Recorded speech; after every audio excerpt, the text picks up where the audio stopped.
ചാലിശ്ശേരിയിൽ നടക്കുന്ന 13ാമത് കുടുംബശ്രീ ദേശീയ സരസ് മേളയുടെ ഒരുക്കങ്ങൾ വിലയിരുത്തുന്നതിനായി സംഘാടക സമിതി കൺവീനർമാരുടെ യോഗം ചേർന്നു. ഫുഡ് കോർട്ടിൽ വെള്ളിയാഴ്ച രാവിലെ 11-ന് ചേർന്ന യോഗത്തിൽ മന്ത്രി MP രാജേഷ് അധ്യക്ഷത വഹിച്ചു.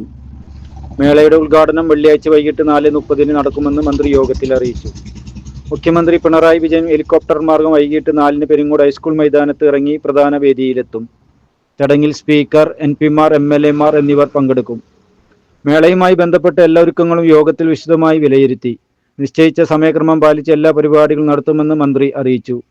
യോഗത്തിൽ ജനപ്രതിനിധികൾ, സംഘാടക സമിതി പ്രവർത്തകർ, വിവിധ വകുപ്പുകളിലെ ഉദ്യോഗസ്ഥർ എന്നിവർ പങ്കെടുത്തു.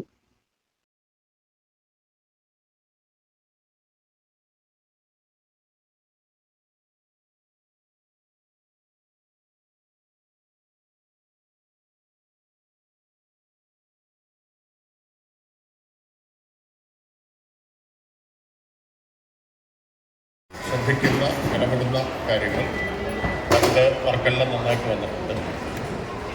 കൃത്യം 4:30-ക്ക് മുഖ്യമന്ത്രി പെരിങ്ങോട് സ്കൂളിലിറങ്ങും. സ്കൂൾ ഗ്രൗണ്ടിലാണ് ഇറങ്ങുന്നത്. അവിടെ നിന്ന് ഇങ്ങോട്ട് എത്താനുള്ള സമയം ഒരു 4:45 ആകുമ്പോഴേക്കും മുഖ്യമന്ത്രി സ്റ്റേജിലെത്തും. അപ്പോൾ സമയം വളരെ പ്രധാനമാണ് എന്നർത്ഥം. നമ്മുടെ